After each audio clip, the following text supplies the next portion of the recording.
If you have a C1 level of English, you're at a stage where you're not really having difficulty expressing yourself or communicating clearly in a variety of situations. However, you might feel frustrated and feel like you can't quite get to the next level. You don't know how to continue improving.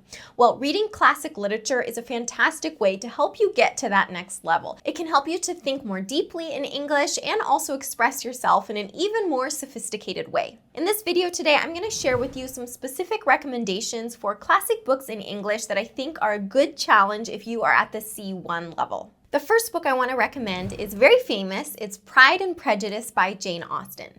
In this story, our main character, Elizabeth Bennet, navigates family expectations, social class, and the pressures of marriage in Regency England.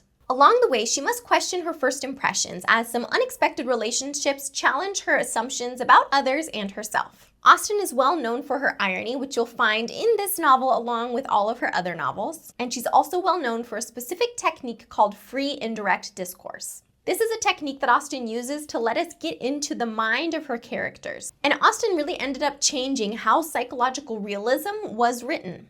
The next recommendation I have for you is one of my favorite books of all time, which is Jane Eyre by Charlotte Bronte. The main character in this story, of course, is Jane Eyre. She begins as a young orphan and after a difficult childhood eventually accepts a position as a governess at a mysterious estate. There she forms a deep connection with her employer and confronts questions of identity, morality, and personal freedom. You could say that in a way, Pride and Prejudice is about society and Jane Eyre is about the individual. One thing that I love about this novel and just about Charlotte Bronte's writing in general is that she often speaks directly to the reader. She'll say something like, "Reader," and I don't want to give any spoilers, so I won't say what she says, but she will talk directly to you as you're reading the story. And this direct relationship between the narrator and you as the reader makes the novel feel surprisingly modern. The next recommendation I have for you is A Christmas Carol by Charles Dickens. This version that I have here actually has other Christmas stories by Charles Dickens inside it as well. And so you can see multiple stories here, but it's still a pretty small book. So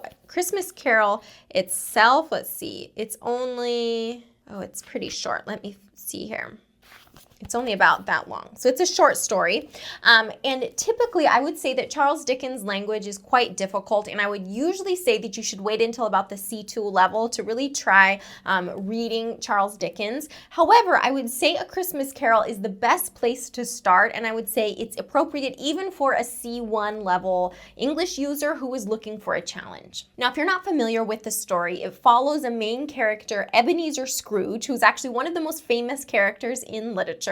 And Scrooge is a very wealthy but very bitter and mean businessman. The story occurs primarily on Christmas Eve, where Scrooge has a series of these kind of visions or visits from the ghost of Christmas past, present, and future. And these confrontations that he has with these ghosts changes the way that he sees his own life and kind of what he wants to do in the future. Now, aside from the story being very short, I think it's a great place to start with Dickens because the plot moves pretty quickly. And although this might just seem like a lighthearted Christmas story, Charles Dickens actually wrote this criticizing society and specifically the inequality that existed around the Industrial Revolution. The next recommendation I have for you is 1984 by George Orwell. This is a dystopian novel, and in this story, our main character, Winston Smith, lives in a totalitarian society where every single aspect of life is monitored. Even people's thoughts are controlled, and in the story, Winston begins to question the world around him and seeks personal freedom. You might have heard expressions like Big Brother or the thought police or doublethink before.